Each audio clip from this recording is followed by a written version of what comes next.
ধন্যবাদ জানাচ্ছি সুপাইর এলাকার তৌহিদি জনতাকে, যারা 11 দিন লাগাতার কোরআনের মাহফিল শোনার জন্য এই মাঠে এসে বসে থাকার মতো ধৈর্য আল্লাহ তাদেরকে দিলেন। 11 দিন, আজকে 10ম দিন চলছে না? এই 10 দিনে এসেছেন, মিস করেন নাই এমন লোক কি আছে এখানে? হাত তোলেন তো দেখি কারা আছেন 10 দিনে ছিলেন। মাশাআল্লাহ, দেখেন অনেকেই আছেন। বিষয়টা সহজ নয়।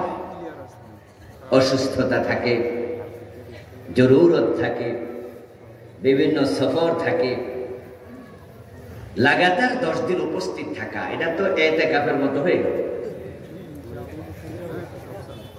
মানে ওনারা সিদ্ধান্ত নিয়েছেন মসজিদে ঢুকলে যেমন 10 দিন বের হওয়ার কোনো সুযোগ থাকে না, এবং যারা মসজিদে ইতিকাফ করতে ঢোকে তারা আগ থেকেই বোঝে যে 10 দিন এখান থেকে আর বের হওয়া যাবে না। তাই তারা বুঝে শুনে এই মাহফিলে যারা 10 দিন ছিল টানা, বুঝতে হবে তারা আগ থেকে সিদ্ধান্ত নিয়েছে যে এবার আমি কোনোদিন মিস করব না। এই মাহফিলের আরেকটি রৌনক হচ্ছে, চমৎকার দিক হচ্ছে বিষয়বস্তু আলাদা। যেহেতু কোরআন মাজিদের ধারাবাহিক আলোচনা চলছে, এক এক আলোচক এক এক বিষয় নিয়ে কথা বলছে। যারা মনোযোগ দিয়ে শোনে তারা এই মাহফিল থেকে ইসলামের অনেকগুলো বিষয়ে অনেক ইলম অর্জন করতে পারে। এর সুযোগটা এই মাহফিলে আছে। 10 দিনে 20 জন বক্তা আমি সহ অলরেডি আলোচনা করে ফেলেছি। 3 জন করে হলে 30 জন।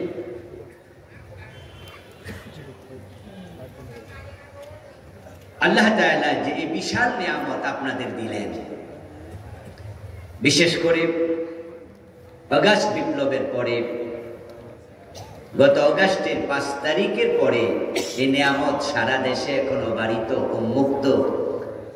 এখন সারা বাংলাদেশে কোরআনের মাহফিল অবাধে হচ্ছে। এবারের মতো এত মাহফিল অতীতে কখনো হয়েছে এটা আমার জানা নাই, কারণ এবার মাহফিল করতে কোনো অনুমতির প্রয়োজন হয় না। গত 15 বছরে মাহফিল করার জন্য অনুমতি নিতে নিতে জুতার তলা অর্ধেক। এই মাহফিলও মাঝে মাঝে হবে কি হবে না টালমাটাল আমি দেখেছি। এখানকার কমিটিও কনফিউজ ছিল, কোন কোন প্রোগ্রাম এমন গেছে কোন বছর যে আদৌ পারবো কিনা। এরপরও কালীগঞ্জের যারা রাজনীতিবিদ তারা অন্য যে কোনো থানার চেয়ে সহনশীল। এখানে রাজনৈতিক সংঘাতটা তুলনামূলকভাবে কম। এজন্য কালীগঞ্জে কোরআনের মাহফিল মোটামুটি হয়েছে। কিন্তু বাংলাদেশের অনেক জায়গা ছিল যেখানে মাহফিল হতেই দেয়নি। অমক বক্তা তমক বক্তা আসতে পারবে না, অমক তমক মাহফিলের আয়োজন করতে পারবে না, তাদের অনুমতি দিতে হতো। অনুমতি বেঁধে রেখে মাহফিল করলে মাহফিল চলাকালেই কমিটি অ্যারেস্ট হয়েছে, এমন ঘটনাও বক্তার সামনে থেকে মাইক কেড়ে নিয়ে গেছে। এমন ঘটনা ঘটেছে মাহফিলে বক্তাকে লাঞ্ছিত করা হয়েছে। কিন্তু গত আগস্টের পর থেকে আজ পর্যন্ত কোন আলেম বাংলাদেশে লাঞ্ছিত হয়েছে, অ্যারেস্ট হয়েছে, বেজ্জতি হয়েছে এমন কোন কথা আমরা শুনি নাই। আলহামদুলিল্লাহ, এটা আল্লাহর বড় দয়া আমাদের উপরে, এটা আল্লাহর বড় করুণা। এই জমিনের মালিক কে? কোরআন কার কালাম? তো আল্লাহর জমিনে আল্লাহর কালাম যদি আলেমরা বলে তাদের অনুমতি কেন নিতে হবে? এটার কোনো প্রয়োজন ছিল না, বরং এটা ছিল জুলুম, এটা ছিল অত্যাচার, এটা অবৈধ দখল ছিল, এটা অন্যায় ছিল। 2007-08 আগে 71 থেকে 2007-8 পর্যন্ত লম্বা সময় এদেশে কোরআনের মাহফিলে কোনো অনুমতি নেয়ার সংস্কৃতি ছিল না। আলহামদুলিল্লাহ আগস্টের 5 তারিখের পরে এখন এটা অলরেডি মুলতবি, এখন কোনো প্রয়োজন হয় না, এবং কেউ মাহফিল করতে হলে অনুমতি নেয়ার জন্য নেতার কাছে যেতে হবে এটা ভাবেও না, ঠিক না? আল্লাহ তার জমিনকে উন্মুক্ত করে দিয়েছেন। আর যারা এই 15 বছরে জুলুমটা করেছে তাদের শিক্ষাও তারা পাইছে, ঠিক না? হ্যাঁ, এটাই দুনিয়ার নিয়ম। কামা তাদিনু তুদান, যেমন কর্ম তেমন ফল। এবার যে ঘটনা ঘটে গেল এটা তো হওয়ার কথা নয়, এটা তো হওয়ার কথা ছিল না, এবং এমনটা কেউ চায়নি। কেউ বলেনি যে তারা দেশ থেকে চলে যাক, পালিয়ে যাক, এটা কেউ বলেনি। ছাত্ররাও দাবি জানায়নি। ছাত্ররা বলছে কোঠা সংস্কার চাই। তারপরে যখন অন্যায় হলো ছাত্ররা বলল 9 দফা। আরো যখন গুলি চালালো ছাত্ররা বলল 1 দফা। 1 দফার মাঝে কি পালিয়ে যান এটা ছিল না পদত্যাগ? তো তারা পালাইলো কেন? পালাইতে তো কেউ বলে নাই। কেউ বলেছিল? আচ্ছা, আপনারা কেউ বলেছেন? কেন পালাবে? দেশ তো সবার। এই দেশে জন্মসূত্রে আমরা সবাই নাগরিক, ঠিক কিনা? এই দেশে বসবাসের অধিকার কানা নেংরা খোড়া সবার আছে কিনা? এই ভূখণ্ডে জন্ম নেবে সে দেন্দা হোক, খানা হোক, ল্যাংড়া হোক, ছোড়া হোক, সে দেশের জন্মসূত্রে নাগরিক। সে পলাবে কেন? কেউ বলেনি যে পলান, নিজে নিজে পলাইছে। কারণ 15 বছর এমন কাম করছে, যেমন কর্ম তেমন ফল। আল্লাহর কোরআনের কণ্ঠ যারা চেপে ধরে এমন জালেমদেরকে আল্লাহ কখনো ছাড় দেয় না।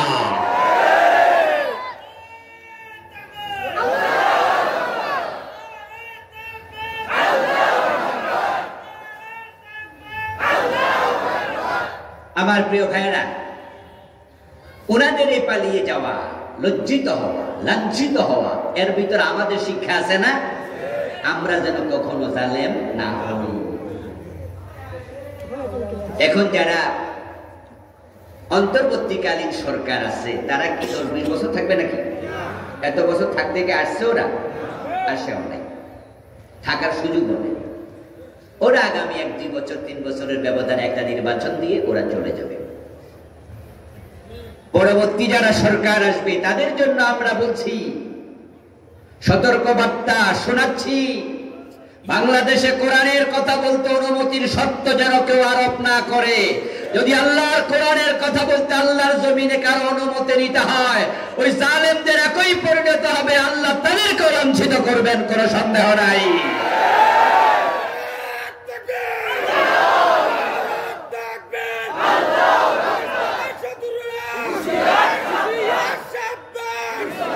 আমার প্রিয় ভাইয়েরা, কোরআনের কথা বলতে কি কোনো মানুষের অনুমতি লাগবে?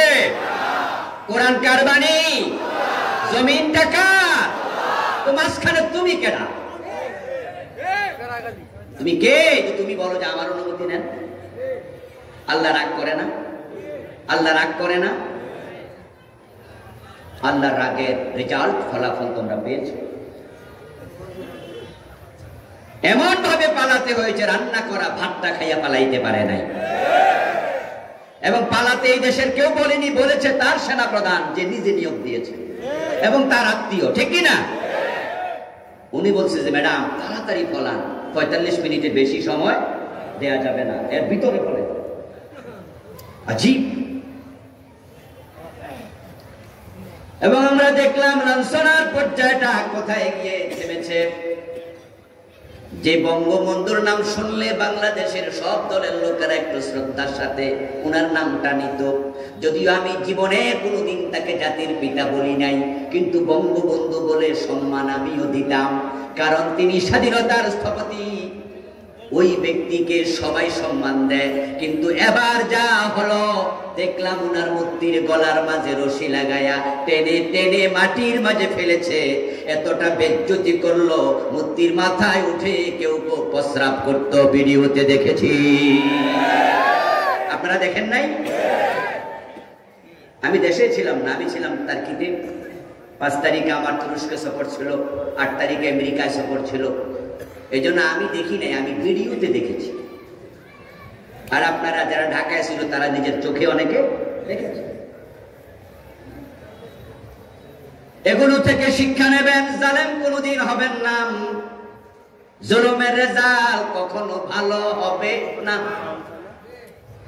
আপনি যতই ক্ষমতাওয়ালা হন, যতই ভাবেন যে না আমার ক্ষমতা অনেক, কিন্তু ভাববেন আল্লাহ যদি চায় আপনাকে আসার মেরে গুড়া করতে আল্লাহর 1 সেকেন্ডও লাগে না। সবচেয়ে ক্ষমতা বেশি কার? সবার উপরে ক্ষমতা কার? এজন্য শিক্ষা নেবেন এখান থেকে। স্বামী বউয়ের পিঠে হাত তোলে, বউ যদি গরিব ফ্যামিলির হয়, স্বামী যদি একটু উঁচু ফ্যামিলির হয়, তাহলে পান থেকে চুল খসলে বউরে মাইর দেয়। যে স্বামী স্ত্রীর গায়ে হাত দেয়, এটা কি জালেম স্বামী নয়? জালেমদের পরিণতি একই হয়। বেশি জুলুম করো না। তোমার বউয়ের ফ্যামিলিটা যদি তোমার সে একটু উপরে হতো, তাহলে কি বউয়ের গায়ে হাত দিতে পারতা? তখন ভাবতা যে আমার শালা একটা তো মাস্তান, হে তো কালীগঞ্জ বাজার, সুপাইর বাজারে, এখানে তো হেরা শ্বশুর বাড়ি, আমার এই পাড়া, এই পাড়া আমার বাড়ি। এখন বউরে যদি ঘরে মারি, এটা আমার বাজারে মারো। ঠিক নেই, ঠিক নেই? মনে মনে ভাববে বউরে যদি ঘরে মারি, বাজারে গেলে হেঁটে মারো। তখন কিন্তু আর বউয়ের গায়ে হাত তুলতেন না, নিচু পাইয়া সবাই ধরে। পয়সাওয়ালা হলে গরিব প্রতিবেশীর উপর জুলুম করে, এমন প্রতিবেশীও আছে, আছে কিনা? ওর মুরগি ভাঙ্গা ঠ্যাং ভাঙ্গা লাগে, গরুর ঠ্যাং ভাঙ্গা লাগে, ময়লা পর্যন্ত ফেলে জুলুম করে। কোরআনের বক্তব্য ইন্নাহু লা ইউফলিহুজ জালিমুন, জালেমরা কখনো সফল হবে না। কে বলেছে? কে বলেছে? আল্লাহর কথা মিথ্যা হয়? আল্লাহর কথা যে সত্য, 5 তারিখেও কি বুঝেন নাই? জালেমরা সফল হয় না, হতে পারে না। ফেরাউন হয় নাই, আল্লাহ ডুবিয়ে মেরেছে বাহারে আহমারে। নমরুদ সফল হয় নাই, আল্লাহ জুতার বাড়ি খাইয়ে লাঞ্ছিত করেছেন। নতুন জালেমরা সফল হয় নাই, দাড়ি কামাইয়ে পালাতে পারে নাই, লুকানোর জন্য ইন্দুরের গর্ত খুঁজে পায় নাই। এগুলো বড় শিক্ষা আমাদের জন্য। যে আল্লাহ তাআলা 15.5 বছরের জুলমের পরে এখন কোরআনের কথা উন্মুক্ত ময়দানে নিশ্চিন্তে, দ্বিধায় নির্বিঘ্নে, নিঃসংকোচে বলার সুযোগ দিলেন, সে আল্লাহকে একটু ধন্যবাদ দেয়া দরকার আছে কিনা? এখন আমরা হুজুররা কিন্তু ফুরফুরা মেজাজে আছে। এর আগে কিন্তু 15 বছর আমরা সবসময় একটু মানে মন মরা ছিলাম। এবং আমার ঘরে আমি কতবার যে বলেছি তার হিসাব নাই, যে শোনো, যে কোনো দিন অ্যারেস্টের খবর শুনতেই পারো, যেই কোনো দিন শুনবে যে মাহফিলে গেছি, আসার পথে থানায়, মন খারাপ করো না, টেনশন করো না, আমার অ্যারেস্টের খবর শুনলে বিষয়টা এইভাবে হ্যান্ডেলিং করবে। প্রিয় ভাইরা, আলহামদুলিল্লাহ 5 তারিখের পরে এই কথা কই না। বরং এখন যদি কেউ বলে যে হুজুর সাবধানে সইলেন, তখন বলি মিয়া তুমি সাবধান হও, আমার কিছু ঠিক কিনা? সুবহানাল্লাহ। দেখেন আল্লাহ কিভাবে পরিবর্তন করে দেয়, উল্টায়া দেয়। এটা কোরআনে আছে ভাই। 5 তারিখের পরে কোরআনের উপরে ঈমান আমার অনেক বাড়ছে। ঈমান আগে তো ছিলই, এটার বাইরে আছে। ওয়াইযা তুলিয়াত আলাইহিম আয়াতুহু যাদাতহুম ঈমানা ওয়া আলা রাব্বিহিম ইয়াতাওয়াক্কালুন। কোরআন পড়লে ঈমানদারের ঈমান বাড়ে, এটা কে বলেছেন? এই কোরআনের প্রতি ঈমান আরো বাড়ছে, কারণ আগে কোরআন থেকে পড়েছি আর শুনেছি, এবার নিজের চোখে। নবী ইব্রাহিম আলাইহিস সালাম আল্লাহ তাআলাকে বলে, আল্লাহ কাইফা তুহিল মাউতা রব্বি আরিনি কাইফা তুহিল মাউতা। আল্লাহ আপনি তো সব মৃতকে জীবিত করবেন, কিভাবে করবেন একটু দেখাবেন আমাকে। আল্লাহ বলে, ইব্রাহিম আওয়ালাম তুমিন, এই আমি যে মৃতকে জীবিত করতে পারি, এটা কি তোমার বিশ্বাস হয় না? সুবহানাল্লাহ পড়েন। আল্লাহর সাথে আল্লাহ খলিলের কি মহব্বতের আলোচনা, তোমার কি বিশ্বাস হয় না? ইব্রাহিম বলেন, বালা ওয়ালাকিন লিয়াতমাইন্না কলবি, বলে আল্লাহ কি যে বলেন, বিশ্বাস হয় না। অবশ্যই বিশ্বাস হয়, তবে কেমনে যে করবেন এটা দেখলে একটু অন্তরে প্রশান্তি আসতো। সুবহানাল্লাহ, দেখলে একটু বিশ্বাস আর বাড়তো। মাশাআল্লাহ, এই মুরব্বি কই দিছি, এটার নাম হলো আইনুল ইয়াকিন। এটার নাম কি? জানার মাঝে হয় হাক্কুল ইলমুল ইয়াকিন, আর এই জানা যখন আরো প্রগাঢ় হয় তখন হয় হাক্কুল ইয়াকিন, আর যখন নিজের চোখে দেখে তখন বলা হয় আইনুল ইয়াকিন। সুবহানাল্লাহ। সেদিকে আর গেলাম না, আল্লাহ ইব্রাহিম নবীরে দেখাইছে। তো কোরআনের উপরে যে বিশ্বাস বাড়লো, এর পিছনে কারণ কি? আল্লাহ একটি আয়াতে বলছেন তিলকাল আইয়ামু নুদাবিলুহা বাইনান নাস। ঠিক এই আয়াত এবার চোখে দেখলাম। চায়নার সাথে, আপনার রাশিয়ার সাথে যখন আফগানিস্তানে যুদ্ধ হলো, ওই যুদ্ধে আপনার রাশিয়াকে হটানোর জন্য আমেরিকা আফগানকে অস্ত্র দিয়ে, অর্থ দিয়ে সহযোগিতা।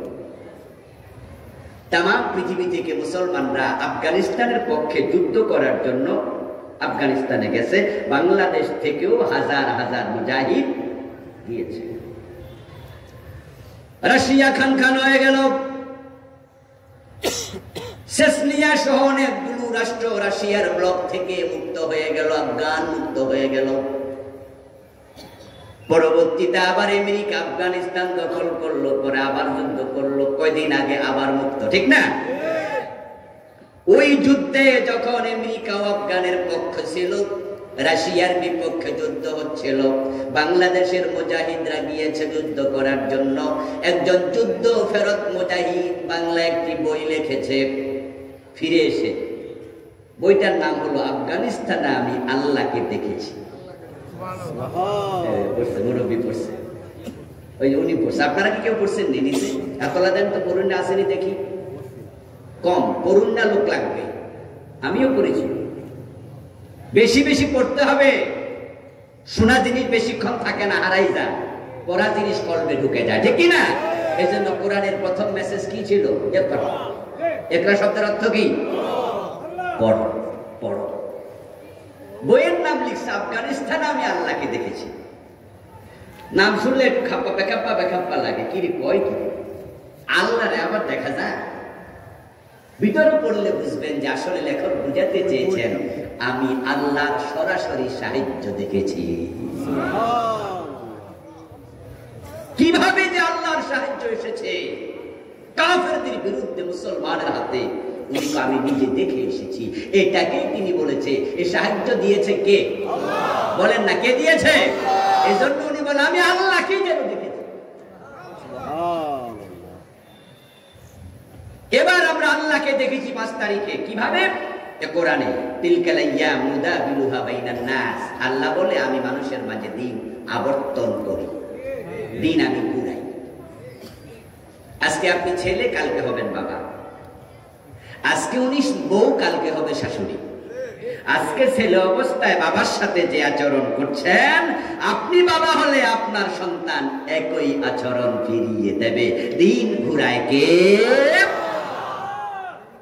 বৌমা আজকে শাশুড়ির সাথে যে আচরণ করছে, উনি যখন আবার শাশুড়ি হবে তার পুতের বউ একই আচরণ করবে।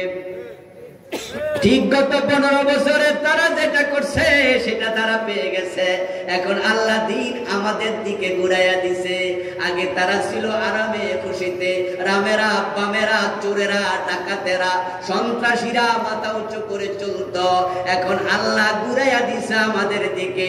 তারা এখন পলানোর জন্য দাড়ি কামায় গর্ত খোঁজে, আর আমরা আলেম ওলামারা, ইসলাম ওলারা মাথা উঁচু করে চলছে। 5 তারিখের পরে আমরা যেহেতু ভালো আছি, যে আল্লাহ আমাদেরকে ভালো রাখলেন, আসুন আমরা সবাই মিলে একটিবার আমাদের সে মহান রবকে শুকরিয়া জানাই, ধন্যবাদ জানাই। সবাই মিলে জোরে জোরে একবার কালিমাতুশ শুকর করি, আলহামদুলিল্লাহ। প্রিয় দিনী ভাইরা, আলোচনার বিষয়বস্তু নির্ধারণ করা আমাকে দেয়া হয়েছে সূরা আল-আহজাবের 69 নম্বর আয়াত থেকে। আমি তিলাওয়াত করেছি সেখান থেকে আল্লাহ তাআলা এখানে যা বললেন, আসুন আমরা আলোচনা শুরু করি। আল্লাহ তাআলা বললেন, ইয়া আইয়ুহাল্লাযীনা আমানুল্লাযীনা আযাউ মূসা, তোমরা তাদের মতো হইও না যারা নবী মূসাকে কষ্ট দিয়েছে। আমাদের নবীর নাম কি? মাশাআল্লাহ, সবাই বলুন কি নাম? মুহাম্মাদুর রাসূলুল্লাহ সাল্লাল্লাহু আলাইহি ওয়াসাল্লাম। আমরা তার উম্মত, আমাদেরকে আল্লাহ ডাক দিল ঈমানদারেরা, এর মানে নবী মুহাম্মাদের উম্মতেরা শোনো, মুসা নবীকে তার উম্মত যেমন কষ্ট দিছে তোমরা তাদের মতো হইও না, নবী মুহাম্মদকে তোমরা কষ্ট দিও না। আমার বন্ধু, মেয়ে যখন বিয়ে দেয়, কলিজার টুকরা মেয়েটা শ্বশুর বাড়িতে যায়, গিয়ে যদি মাকে মোবাইলে খবর দেয়, বাবারে জানায়, মাকে জানায়, আমি খুব ভালো আছি, আমার শাশুড়ি আমাকে মেয়ের মতো আদর করে, আমার শ্বশুর তো আমাকে রেখে খাবার টেবিলে বসে না, ও মা তোমার জামাই তো আমার চেহারা না দেখলেই পাগল হয়ে যায়, আমার ননদ, আমার যা, সবাই আমাকে হাতের তালুতে রাখতে চায়, সবাই আদর করে। যখন মা মোবাইলে খবর পায় তখন মায়ের কলিজাটা ভরে যায়, কারণ এটা মায়ের কলিজার টুকরা, সে যদি ভালো থাকে মাও ভালো থাকে। মা মোবাইলে এটা শুই না কয়, বলিস কি ভাইয়া, তোরে এত আদর করে, এত ভালো তারা। এবার মা এই গল্প তার স্বামীর সাথে করে, অন্যদের সাথে করে, যে আমাদের রুকাইয়ারে বিয়ে দিছি, বাবারই সে তো সেখানে আছে রানীর হালাতে, খুশি। এবার বিপরীত দিকে যান, যদি মেয়ে ফোন করে মাকে জানায়, আমার শ্বশুর বাড়িতে আমার শাশুড়ি আমার সাথে দাজ্জালের আচরণ করে, তোমার জামাই আজকে সকালবেলায় কথায় কথায় একটু হালকা কথা কাটাকাটিয়েতে আমার চুলে ধরে একটা চর মেরে দিয়েছে, আমার শ্বশুর তো কাজের মেয়ের মতো আমাকে খাটায়, কথায় কথায় গালি দেয়, তখনই মা অপর প্রান্ত থেকে চোখের পানি ছেড়ে দেবে আর বলবে, বলিস কি রে, এত কষ্টে থাকিস কেমনে? আচ্ছা, মারে কি থাপ্পড় দিস তো মা কান্দে কেন? মারে কি গালি দিছে তো মার চোখে পানি কেন? কারণ তো শুধু একটা, এই মেয়েটা মায়ের কলিজার টুকরা, সে যদি কষ্ট পায় মাও কষ্ট পায়। টোটাল মাখলুকাতের মাঝে আল্লাহর কাছে নবী মুহাম্মাদের চেয়ে প্রিয় কোন মাখলুক আর নাই। রাসূলুল্লাহ সাল্লাল্লাহু আলাইহি ওয়াসাল্লামকে আল্লাহ এত ভালোবাসেন, এতই মহব্বত করেন, সম্মান দেন, আমার নবীর নাম আল্লাহ নিজের নামের পাশে রেখে দিয়েছেন। কালেমা যখন পড়ি তখন আল্লাহর নাম যেখানে শেষ, আমাদের নবীর নাম শুরু, লা ইলাহা ইল্লাল্লাহু মুহাম্মাদ, আল্লাহ শেষ, এবার মুহাম্মদ দিয়ে পরের অংশ শুরু। আল্লাহ কোরআনে বললেন, ওয়ারাফানা লাকা যিকরাকা, নবী আমি যেমন মহান, আমি আপনার নামও আপনার স্মরণকেও উচ্চকিত করেছি। আমার নাম যেখানে উচ্চারণ হবে আপনার নামও সাথে সাথে উচ্চারণ করতে আমি বাধ্য করেছি। তাই কালেমা বলেন, আজান বলেন, যেখানে আমরা আল্লাহর নাম বলি সেখানে পরে পরে দেখবেন রাসূলের নাম আল্টিমেট এসে যাচ্ছে। আল্লাহ উনাকে এত ভালোবাসেন, আল্লাহ নিজের নামের ডিজাইনের সাথে নবী মুহাম্মাদের নামের ডিজাইন বানালেন। আল্লাহর মাঝে অক্ষর 5টা, মুহাম্মাদের মাঝে অক্ষর 5টা। আল্লাহ নামের মাঝখানে তাসদীদ, মুহাম্মদ নামের মাঝখানেও তাসদীদ। আল্লাহ নামের ভিতরে নুকতা নাই, মুহাম্মদ নামের ভিতরেও নুকতা নাই।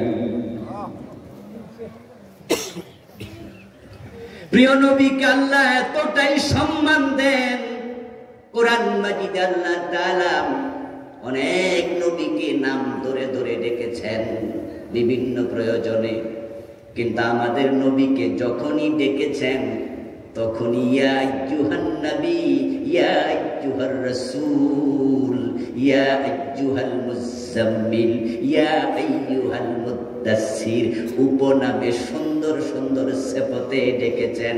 ইয়া মুহাম্মদ বলে নাম ধরে একবারও ডাকেন নাই। অথচ কোরআন পড়লে দেখবেন আল্লাহ বলছেন ইয়া আদম উসকুন আনতা ওয়া যাওজুকাল জান্নাহ, ইয়া আদম, ও আদম, নাম ধরে ডাকলেন। ইয়া ইব্রাহিম কাদ সাদ্দাকতার রুইয়া, ইয়া মূসা লা তাখাফ, ইয়া ইয়াহইয়া খুযিল কিতাবা বিকুওয়া, ইয়া যাকারিয়া ইন্না নুবাশশিরুকা বিগুলাম, ইয়া ঈসা, ইয়া মূসা। এভাবে নাম ধরে ধরে সব নবীকে ডাকলেন, কিন্তু ইয়া মুহাম্মদ একবারও বলেন নাই। আল্লাহ কোরআনে নিজের পরিচয় দেন, আমি হলাম রব্বুল আলামিন, আর আমার নবীকে আমি বানালাম রাহমাতুল লিল আলামিন। মা তার মেয়ে শ্বশুর বাড়িতে কষ্টে আছে, শুনলে মন খারাপ করে, কষ্ট পায়, কারণ মা তার মেয়েটাকে ভালোবাসে। এবার বলুন তো, উম্মত যদি নবী মুহাম্মদকে কষ্ট দেয়, আরশের মালিক আল্লাহ কি কষ্ট পান না? এজন্য আল্লাহ তাআলা সূরা আল আহজাবের আয়াতে বলছে, ও ঈমানদারেরা, নবী মূসার মতো তোমরা আমার নবী মুহাম্মদকে কষ্ট দিও না। নবী মূসাকে তার উম্মত বড় কষ্ট দিয়েছে। এবার আল্লাহ তাআলা বলছেন, এই কষ্ট দেওয়ার পরে ফাবাররাহুল্লাহ মিম্মা ক্বালু, তারা নবী মূসাকে যে কথা বলে কষ্ট দিল, আল্লাহ নবী মূসাকে ওই কথার আঘাত থেকে নিজে বাঁচিয়ে দিলেন। নবী মূসাকে আল্লাহ ভালোবাসে না? জবাবটা সুন্দর হইল না রে? এই কি নবী মূসার লগে কোনো শত্রুতা আছে নাকি? নবী মুহাম্মদকে যেমন আমরা সম্মান করি, নবী মূসাকেও করি, ঠিক কি না? নবী ঈসাকেও করি, সব নবীকে করি। এটা ইসলামের সৌন্দর্য, এটা ইসলামের ডাইভার্সিটি, ইসলামের বিউটি। এটা আমাদের উদারতা। ইসলাম আমাদেরকে শিখিয়েছে যে আমরা সব নবীর প্রতি সমান ঈমান লালন। তিলকার রাসূল ফাদ্দালনা বা'দাহুম আলা বা'দ। আল্লাহ কোরআনে বলছেন, রাসূলদেরকে আমি একজনের উপর আরেকজনকে শ্রেষ্ঠত্ব দিয়েছি, কিন্তু আবার আমাদের ব্যাপারে বলছেন লা নুফাররিকু বাইনা রুসুলি। কিন্তু আমরা যারা উম্মত, আমরা ঈমান আনার ক্ষেত্রে কোন রাসূলের মাঝে ব্যবধান করি না। আমরা সব নবীকে সমান সম্মান করি।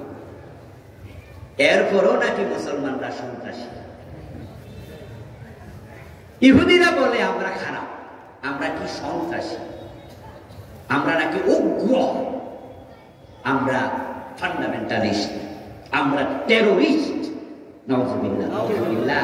আরে কি জুলুমটা আমাদের উপর করে তারা। ইহুদিরা বলে মুসলমানরা সন্ত্রাসী, খ্রিস্টানরা বলে মুসলমানরা উগ্র,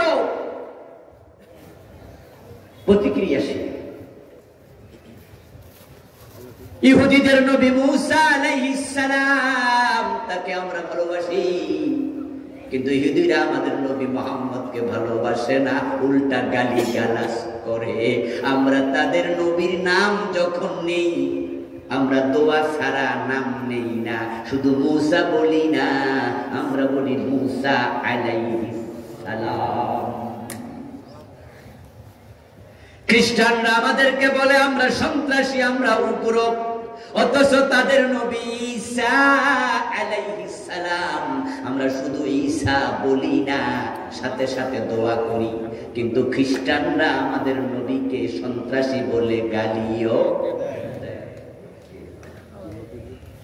এই যে আপনারা শুনেছেন ফ্রান্সে আমাদের নবীর কার্টুন আঁকছে, ফ্রান্সে রাসূলুল্লাহ সাল্লাল্লাহু আলাইহি ওয়াসাল্লামের কল্পিত মূর্তি বানায়া আমাদের রাসূলের মাথার মাঝে তারা বোমা বসায়।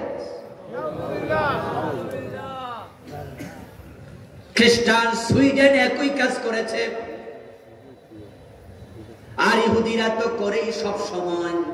কিন্তু তাদের নবী মূসাকে যদি আমরা আজকে জীবিত পেতাম, ওনার সাথে আমাদের কালীগঞ্জ বাজারে দেখা হয়ে যেত, আমরা নবী মূসার হাতের মাঝে চুমু খেতাম, গায়ের জামা খুলে নবী মূসার পায়ের ধুলা মুছে দিতাম, নবী মূসাকে কপালে চুমু দিয়ে কান্দে তুলে আনন্দে নাচতাম। আর তারা আমাদের নবীকে ফেলে গুলি করে দিত। তাদের আচরণ বলে, তাদের আচরণ। তাওরাত এবং ইনজিল এই দুইটা কিতাবের পাতা আমরা কি ছিড়ব? সাহস হবে? পায়ের তলে রাখবো? সাহস হবে?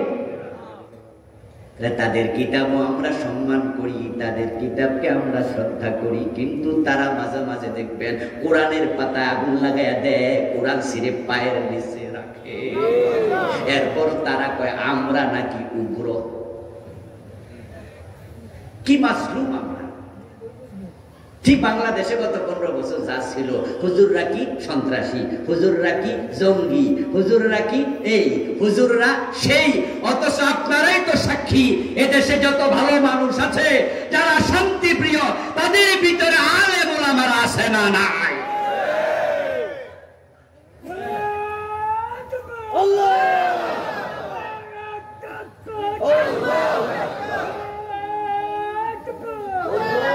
আমার প্রিয় ভাইরা, আলেম ওলামারা সন্ত্রাসী নয়, জঙ্গি নয়, জঙ্গি নয়।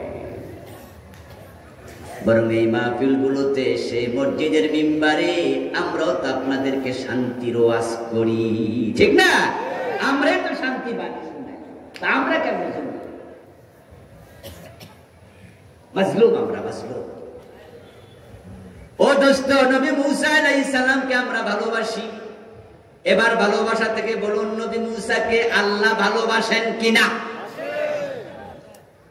এবার নবী মূসাকে যদি তার উম্মত কষ্ট দেয়, ওই কষ্ট থেকে আল্লাহ নবী মূসাকেও হেফাজত করবেন, কোন সন্দেহ নেই। কি কষ্ট দিল, কি হেফাজত হলো, আয়াতের ব্যাখ্যা এবার শুনুন। রাসূলুল্লাহ সাল্লাল্লাহু আলাইহি ওয়াসাল্লাম, সহিহ বুখারীতে এসেছে, সহিহ মুসলিমে এসেছে, এই আয়াতের ব্যাখ্যায় প্রিয় নবীজি বলেন, মূসা নবীকে তার উম্মত কি কষ্ট দিয়েছে শোনো, আল্লাহ হেফাজত কেমনে করছে তাও শোনো। কষ্টটা হলো, নবী মূসার জামানার লোকেরা গোসল করত উলঙ্গ হয়ে। নাউজুবিল্লাহ। ওরা ছিল একটু বেহায়া, নির্লজ্জ।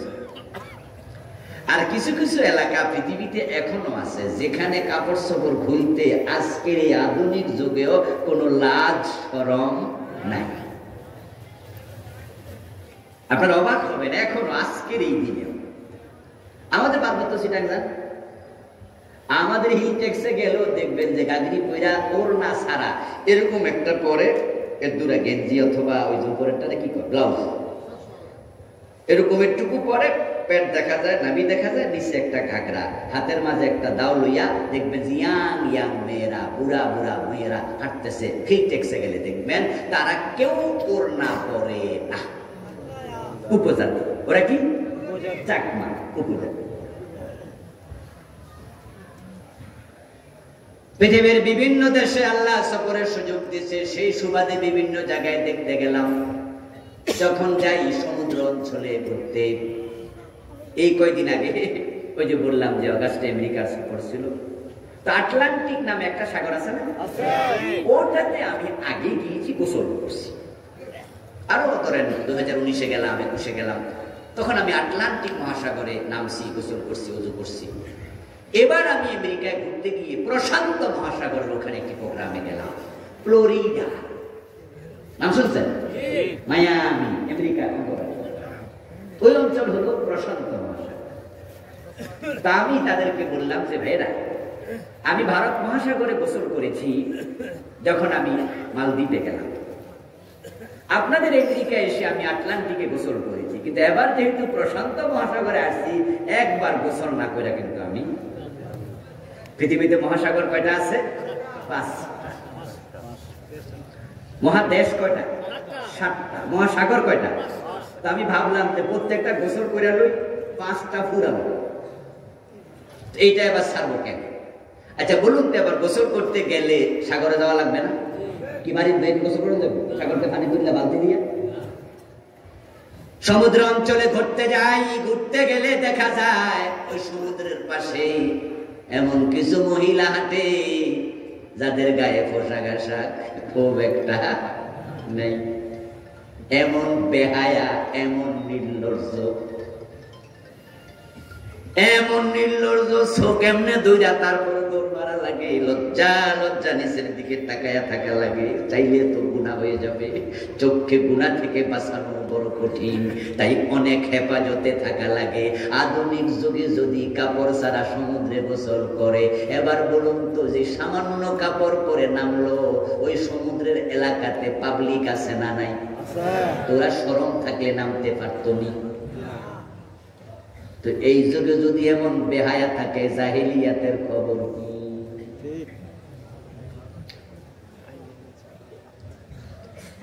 আপনার আফ্রিকা অঞ্চলে এখনো কিছু কালো অঞ্চল আছে, কালো মানুষের, ও দেশের মহিলারা এখনো ঘাগড়ি পরে আর গাছের লতা পাতা দিয়ে কাপড় বানায়। পুরুষরা 100% আজকের এই দিন এত অসভ্য। তাহলে নবী মুসার যুগের খবর এবার মনে হয় একটু হালকা হালকা লাগবে, অসুবিধা নাই তো এবার? আচ্ছা, তো মুসা আলাইহিস সালামের যুগের লোকেরা উলঙ্গ গোসল করত। সহিহ বুখারীর একটা হাদিস শোনাই মাঝখান দিয়ে, রাসূলুল্লাহর বয়স 37, কোন কোন রিওয়ায়াতে পাওয়া যায় 35, নবুয়তের 5 অথবা 7 বছর আগের ঘটনা বলছি। আল্লাহর হাবিবের আত্মীয় স্বজনেরা সিদ্ধান্ত নিল কাবা শরীফ পুনর্নির্মাণ করবে। কাবার ওয়াল ভেঙে গেছে, তাই নতুন করে বানাবে। সিদ্ধান্ত মোতাবেক ওনারা কাবা নির্মাণের জন্য পাথর সংগ্রহ করছে, ইট সংগ্রহ করছে। এখন একটু দূরে এনে রেখেছে, পাথর ইট আছে একটু দূরে, এগুলো কান্দে করে করে কাবার পাশে এনে রাখতেছে। ওই কাজে নবী মুহাম্মদ সাল্লাল্লাহু আলাইহি সাল্লাম নিজে অংশগ্রহণ করেছেন। আল্লাহর হাবিব নিজে কান্দে করে করে পাথর আনতেছে।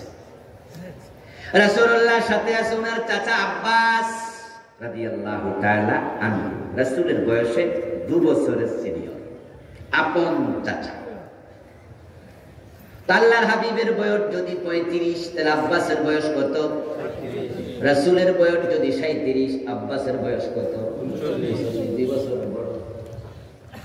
হযরত আব্বাস রাসূলুল্লাহকে বলতেছে, ভাতিজা, তুমি যে কান্দের মাঝে পাথর নিয়ে নিয়ে যাও, আসো, সুন্দর মানুষ, আমি তো দেখছি তোমার কাঁধ লাল হয়ে গেছে, তুমি বরং আমার মতো লুঙ্গিটা খুইল্লা কান্দে লো।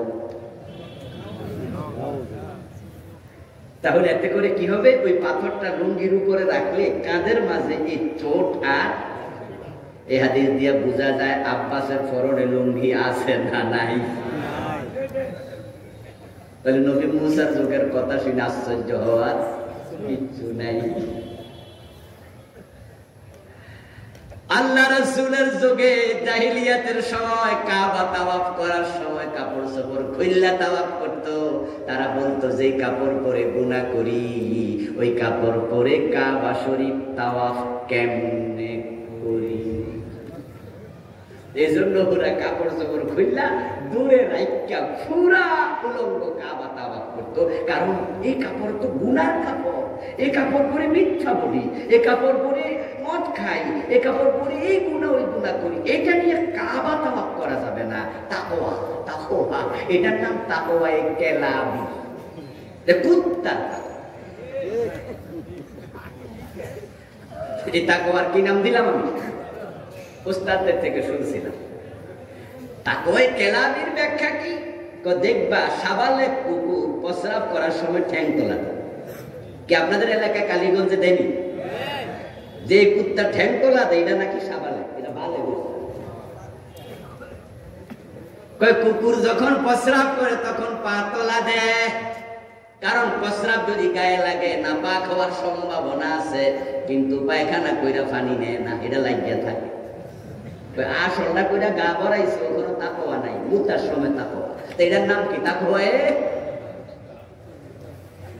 হযরত মুসার যুগের লোকেরা উলঙ্গ গোসল করত, কিন্তু নবী মুসা আলাইহিস সালাম কখনো মানুষের সম্মুখে গা থেকে কাপড় খুলতেন না। তিনি বড় লাজুক মানুষ ছিলেন। আর মানুষের সামনে উলঙ্গ হওয়া জায়েজ আছে না হারাম? হাঁটু থেকে নাভি পুরুষ দেখে রাখা ফরজ। নিজের বউ ছাড়া কারো সম্মুখে উন্মুক্ত করা যাবে। হযরত মুসা আলাইহিস সালাম আল্লাহর নবী, তিনি তখনও নবী হয়েছেন নাকি হন নাই তা নিয়ে আলেমদের মাঝে দ্বিধা বিভক্ত মতামত। কেউ বলেছেন নবুয়ত পেয়েছেন, কেউ বলে পান নাই। কিন্তু নবীরা নবুয়তের আগেও গুনার কাজ করেন না, এটা নবীদের শান। তাই তো প্রিয় নবী মুহাম্মদুর রাসূলুল্লাহ সাল্লাল্লাহু আলাইহি সাল্লামকে কাফেররা বলেছিল, রাসূল যখন বলেছিলেন যে আমি যদি বলি এই পাহাড়ের পিছনে একদল সৈন্য তোমাদেরকে আক্রমণ করার জন্য বসে আসে, বিশ্বাস করবে কি? কাফেররা বলেছিল হ্যাঁ। রাসূল বলছে না দেখে বিশ্বাস করবে কেন? তারা বলেছিল তুমি জীবনে কোনোদিন মিথ্যা কথা নাই। নবীরা নবুয়তের আগেও মিথ্যা বলতেন না, গুনাহ করতেন না। হযরত মুসা আলাইহিস সালামকে সবাই বলে মুসা আমরা কাপড় খুলে গোসল করি, তুমি কাপড় পরে করো কেন? তুমিও খোলো। উনি বলে না না না আমি এটা খুলবো না। তখন তারা নবী মুসার বিরুদ্ধে আবার ষড়যন্ত্র করলো, বলতে শুরু করলো বুঝি তোমার মনে হয় গোপন অঙ্গে সমস্যা আছে। খুশিয়ায় প্রবলেম, খুশিয়া প্রবলেম। অনেক মানুষ আছে যাদের অন্নকোষ একটা ছোট আর একটা বড়। এটাকে আমাদের কুমিল্লা অঞ্চলে বলে এক শিরা। গাজীপুরে কি কয়? তাহলে মিলে গেছে, বুঝলি? এক দেশের মানুষ তো কিছু তো মিলবে। এখন মুসা আলাইহিস সালাম করে বলা শুরু করছে এক শিরা, ওই এক শিরা, ওই এক শিরা, মানে দেখলে আবার ওনাকে সেতা। অথচ মুসা আলাইহিস সালামের এক শিরা রোগ ছিল নাকি? তো ওরা বলে তোমার যদি এক শিরা রোগ না থাকে তাহলে আমরা সবাই কাপড় খুলি, তুমি খোলো না কেন? নিশ্চয় ডাল মে কুছ কালা হে। আচ্ছা, যেই লোকের যে দোষটা নাই ওই দোষটা যদি আপনি বলেন এর কষ্ট কিন্তু একটু বেশি লাগবে, লাগবে না? আর যে দোষ করছে হেরে কইলো, হে যদি বাপ দেখায় রাগ দেখায় মনে মনে কিন্তু কয় যে আমি তো করছি ঠিকই তো। আপনি যদি এলাকায় মোবাইল চুরি করেন, কারো ঘড়ি চুরি করেন, আর আপনারা যদি বলে ঘড়ি চোর, আপনি বললেন কে আমার চোর কইছে, কিন্তু মনে মনে কইতেছেন কথা তো ঠিকই। আর যে চুরি করে নাই ওরে চুর করে কিন্তু কলিজা পর্যন্ত ফেটে যাবে কষ্টে। কি কইলি?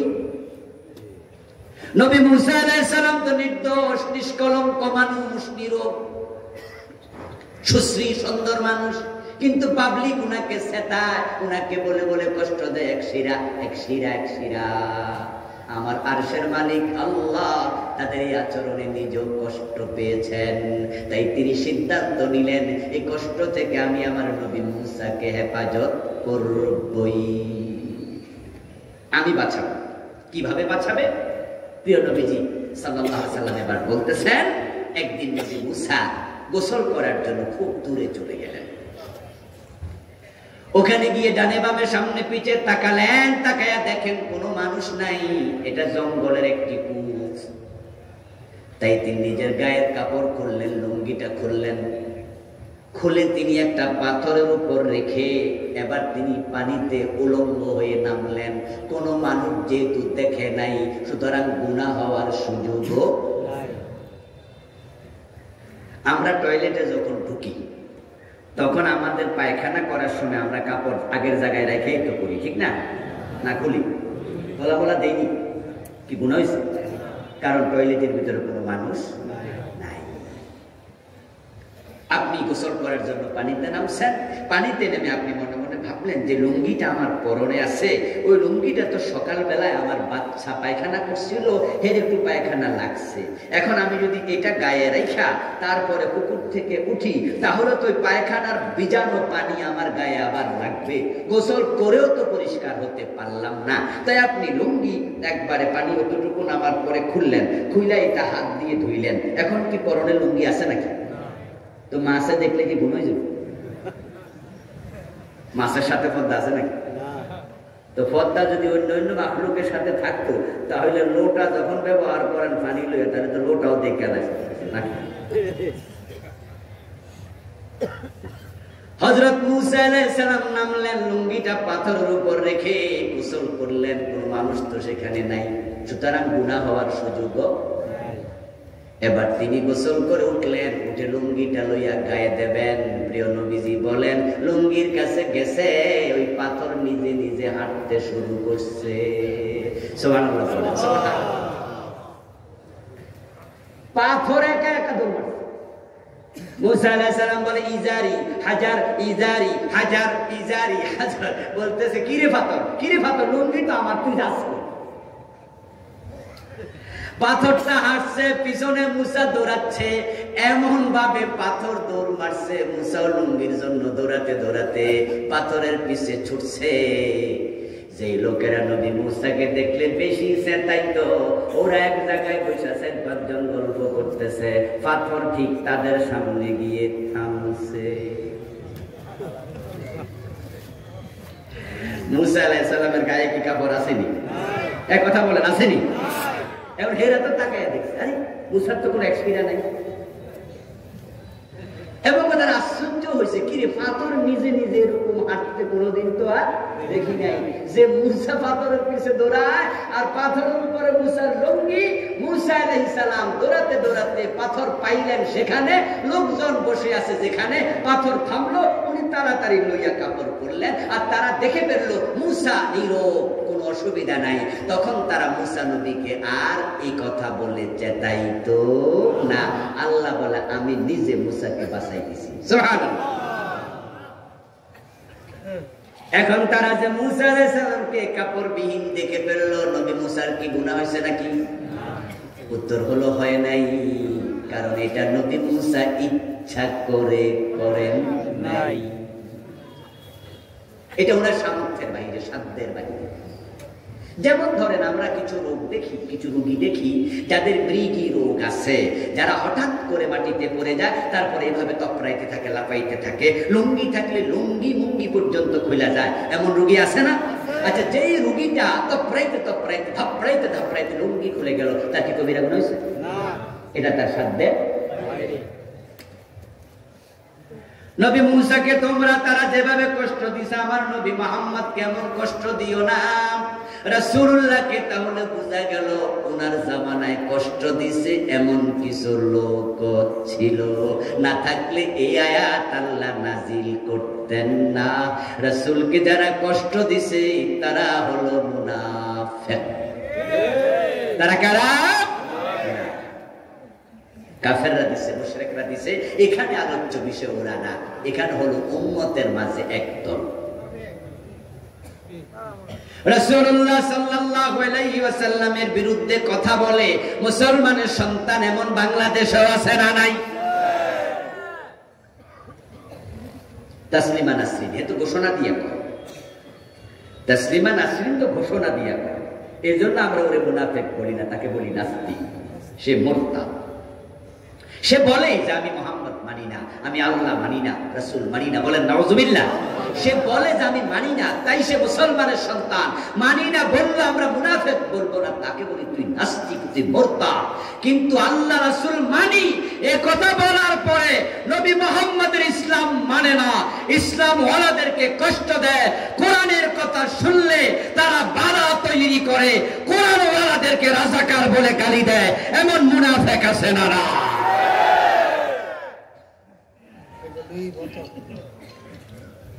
আমাদের বাংলাদেশে অভাব নেই। রাসূলুল্লাহ সুন্নাহ মুখে আছে, তাই দাড়িওয়ালা ছেলের কাছে মেয়ে বিয়ে দেবে না, এমন শ্বশুর আসেনি? রাসূলের সুন্নাহকে যদি মানা মানো, এটা কি রাসূলকে মানা হলো? উনার সুন্নাহ দেখে কটাক্ষ করো, স্বয়ং রাসূলকেই কটাক্ষ করা। এই বলছি, এই বলবি, আমি শুনেছি মোল্লা বলবি বলছি এরকম কথা কেউ করবে। আমার মাদ্রাসার পাশে, আমি ঢাকায় একটা কামেল মাদ্রাসায় পড়াই, আমার মাদ্রাসার পাশে একটা হোটেল আছে, ওখানে মাঝে মাঝে নাস্তা পানি করি। একবার দেখলাম যে হোটেল বয় তাকে অন্য আরেক হোটেল বয় বলতেছে এমন তাকে কেন দেখা যাচ্ছে? সে কয় জি জি আসতেছি। তাদের কাজ শেষ। একটু পরে আমি ওই ছেলেটাকে ডাকলাম, কাছে নিয়ে বললাম, তোমাকে মুন্সি বলে কেন? তুমি কি মাদ্রাসায় 2-4 ক্লাস পড়ছো নাকি? আমাদের দেশে যারা 2-4 ক্লাস করে ওরা কয় মুন্সি, আর একটু বেশি বললে কয় মৌলবি, টাইটেল পাস করলে কি কয়? আমি ভাবছি হয়তো কোনো 2-4 ক্লাস পড়ছে। তা আমি ওরা বললাম, মাদ্রাসা কি 2-4 ক্লাস পড়ছো? ও বলে না হুজুর, মাদ্রাসা তো কোনোদিন পড়ি নাই। তো তোমার মুন্সি বলে কয়? বলে হুজুর আমি দাঁড়িয়ে রাখছি তো, তাই ওরা টিটকারি করে মুন্সি। শুধু দাঁড়িয়ে রাখার কারণে চাকরি দেয় না অফিসে, চাকরি দেয় না গার্মেন্টসে, দাঁড়িয়ে রাখলে চাকরি বাতিল করে দেয়, এমন জালেম বাংলাদেশে আছে না? নাই? এই যে আরং একটা কোম্পানি আছে না, আরং দুধ আছে, আরঙের জামা কাপড়ের শোরুম আছে, আরঙের অনেক মালামাল আছে। এই রমাদানের আগের, রমাদানের ঈদের আগে একজন দাড়িওয়ালা অফিসারকে দাড়ি কামাইতে বলেছে, সে কামায়নি, তাই তার চাকরি আরং কর্তৃপক্ষ বাদ দিয়েছে। সে লাইভ করার পরে আমরা তখন আলেম ওলামারা আরং কোম্পানির বিরুদ্ধে এমন ভাবে আলোচনা শুরু করলাম, ফেসবুকে লিখতে শুরু করলাম। হাজার হাজার আলেম যখন ফেসবুকে লেখা শুরু করলো, আরংওয়ালা করে নিল, মাপ চাইলো, পরে সরি বললো। দেখেন আমাদের চাপ যখন আমরা দিয়েছি তখন সরি বলেছে। যদি আমরা চাপ না দিতাম, এ ছেলে চাকরিটা ফিরে পেত না। অপরাধ কি? শুধু মুখের।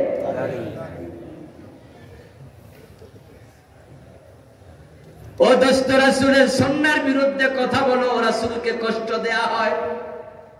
রাসূলের রেখে যাওয়া ইসলাম কোরআনের বিরুদ্ধে যখন অবস্থান নেও, রাসূলকে কষ্ট দেয়া হয়। আমার আল্লাহ বলছে, ও উম্মতেরা, ও ঈমানদারেরা, আমার নবী কষ্ট পায় এমন কোন কাজ করা যাবে না। ইয়া আইয়ুহাল্লাযীনা আমানুত্তাকুল্লাহা ওয়া কুলু কাওলান সাদীদা।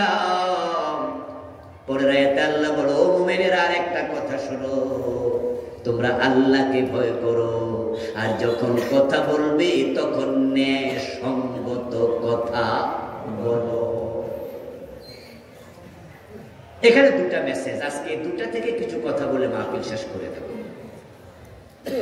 শুনবেন না ইনশাআল্লাহ? একটু বাড়িতে কিছু নিয়ে। 1 নাম্বার মেসেজ, আল্লাহকে ভয় করো। আল্লাহকে ভয় করা দরকার আছে না নাই? আল্লাহকে ভয় যে করবে না, তার আমল সুন্দর হবে না।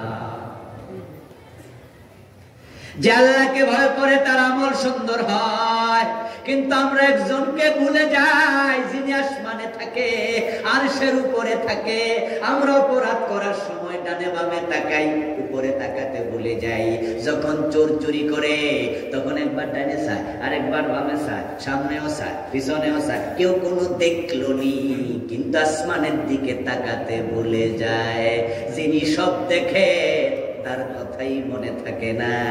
যে আল্লাহকে ভয় করে 1000 কোটি টাকা পড়ে থাকবে, আল্লাহর ভয়ে সে হাত বাড়াবে না। আল্লাহর ভয় মানুষের কিডনি কি সুন্দর করে। একজন সাহাবী, একজন ব্যক্তি, রাসূলুল্লাহ বলছেন একজন ব্যক্তি, সাহাবী না একজন ব্যক্তি, ও ভুল বলেছে, একজন সাহাবীর কথা বলছেন না, আল্লাহর হাবিবের হাদিস, সাহাবী নয়। অতীতের কোন এক ব্যক্তি তার চাচাতো বোনের কাছে সে কিছু টাকার বিনিময়ে ইজ্জত চাইছে। তার চাচাতো বোন তার কাছে গিয়ে বলে, ভাই আমার কিছু টাকা দরকার। প্রিয় নবীজি বলছেন, হাওলাত চাইলো টাকা, কিন্তু চাচাতো বোনের সৌন্দর্যের রূপে চাচাতো ভাই ছিল পাগল পাড়া। চান্স পাইয়া কয়, তোরে আমি টাকা মাগনা দিব, হাওলাত নেয়া লাগবে না, তবে আমার একটা কথা শুন। রাসূল বলছে একটা কথা প্রস্তাব। তো চাচাতো বোন বললো, ভাই কি প্রস্তাব? বলে যে তুই আমার একটু সময় দিবি, আমি তোর সাথে একান্তে একটু সময় কাটাবো, আর তুই যে কয় টাকা দরকার মেয়েটাও ভাবলো টাকা আমার বড় প্রয়োজন, কিন্তু কি করি কি করি কি করি। এক পর্যায়ে সেও এখানে পরাজিত হলো। স্বাস্থ্য ভাইয়ের সাথে সে শোয়ার জন্য রাজি। আল্লাহর হাবিব বলছেন, এই মহিলা গায়ের কাপড় চোপড় খুলে ফেললো, তার স্বাস্থ্য ভাই তার কাছে গেল, জানা করবে, তার উপরে উঠে পর্যন্ত বসলো। এই অবস্থায় মেয়েটার মনে পড়ে গেল, আমি তো কুমারী, আমার তো বিয়ে হয় নাই, নিশ্চয়ই আমাকে কেউ না কেউ বিয়ে করবে, তাহলে আমাকে তো আমার স্বামী কুমারী পাবে না, এটা তো বড় খেয়ানত হয়ে যায়, বড় খেয়ানত। কিন্তু আমার স্বামী তো ভাববে আমি টাচলেস, আমি আনটাচ, আমি কুমারী, কিন্তু গোপনে যেই কাজ আমি আজকে করতেছি, তাহলে এটা মিথ্যা ভাবনা হবে, আমি আমার হবু স্বামীকে ঠকাচ্ছি, এই কাজটা আমার ঠিক না। ওই মেয়েটা শুয়ে আছে, ছেলেটা উপরে বসে গেছে, জেনা শুরু করবে। এই অবস্থায় মেয়েটা আবার বলছে, তাকিল্লাহ ওয়ালা তাফতাহিল খাতাম ইল্লা বিহাক্কি। সুবহানাল্লাহ। পড়ো। এই কিছু লাগবে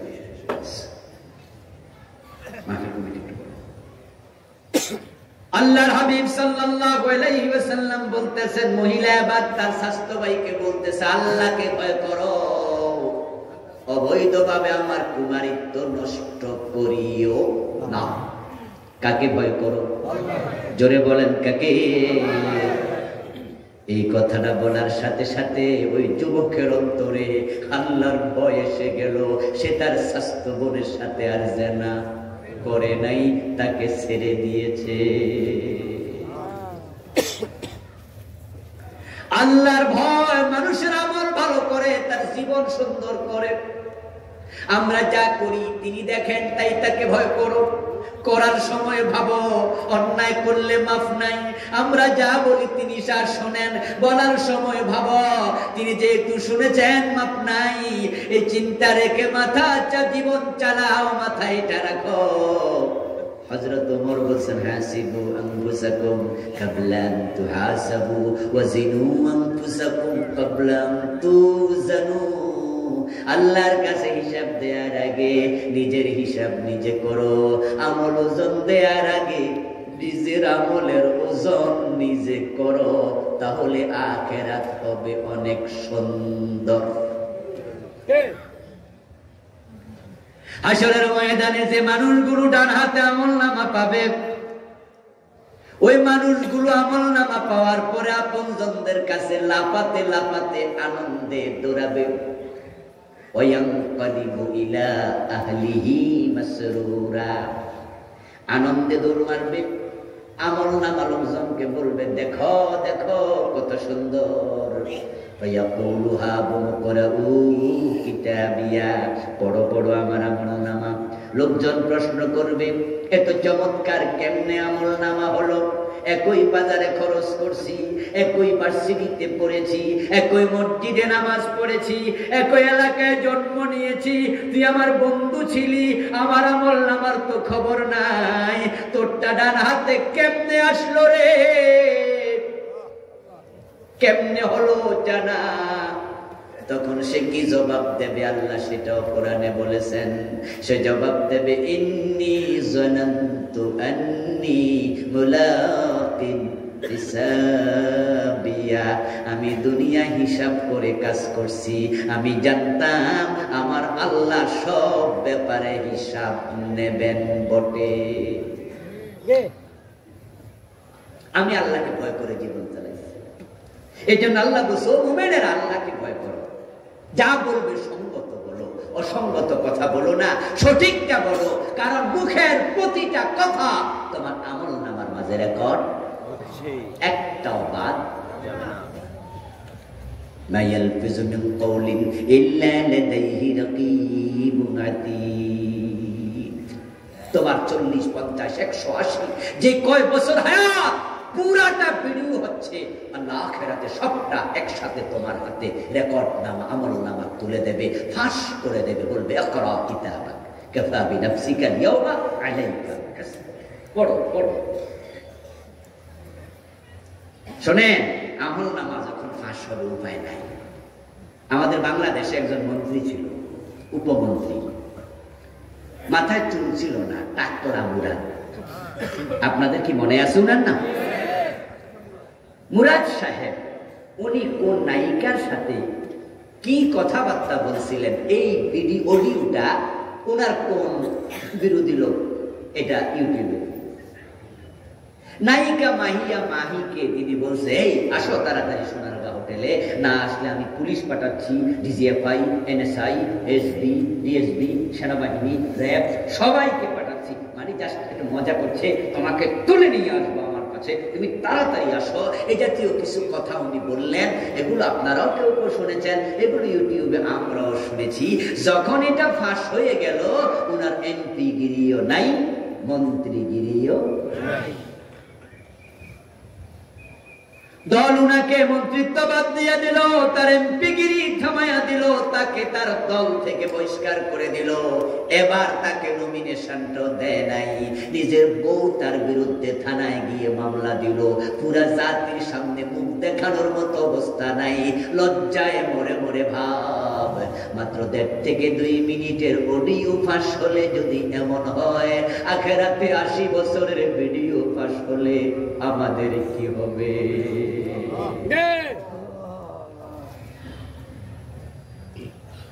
আমাদের এই জন্য আল্লাহ বলছে, মুত্তাকি হও, মুত্তাকি হও, মুত্তাকি হও। রাসূলুল্লাহ সাল্লাল্লাহু আলাইহি ওয়াসাল্লাম মুত্তাকি হওয়ার জন্য হাদিসে অসংখ্য জায়গায় বিভিন্ন ভাবে বলেছেন। আর যে ব্যক্তি আল্লাহকে ভয় করে, আল্লাহ তাকে এত ভালোবাসে, তিনি কোরআনে বলেছেন, ইন্না আকরামাকুম ইনদাল্লাহি আতকাকুম। তোমাদের মাঝে যার তাকওয়া যত বেশি, আল্লাহর কাছে তার সম্মান তত বেশি। আপনার আমার স্টেজ নির্ধারিত হবে তাকওয়ার ভিত্তিতে।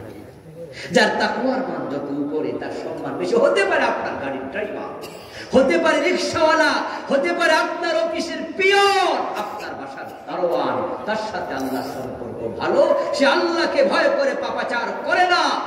আপনি লাখ টাকা বেতন পান, আপনাকে সে দেখলে দাঁড়িয়ে সালাম দেয়, আপনার চা আগাইয়া দেয়, কিন্তু হতে পারে তার অবস্থান আল্লাহর কাছে আপনার চেয়ে অনেক উপরে।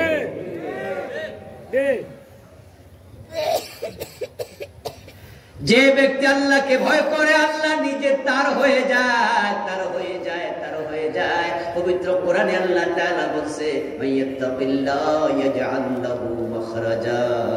যে আল্লাহকে ভয় করে, দুনিয়ায় তার কোনো বিপদ থাকে না, অসঙ্গতি থাকে না, কষ্ট থাকে না, বরং সব জায়গায় সেখান থেকে উত্তরণের পথ আল্লাহ নিজে তৈরি করে দেয়।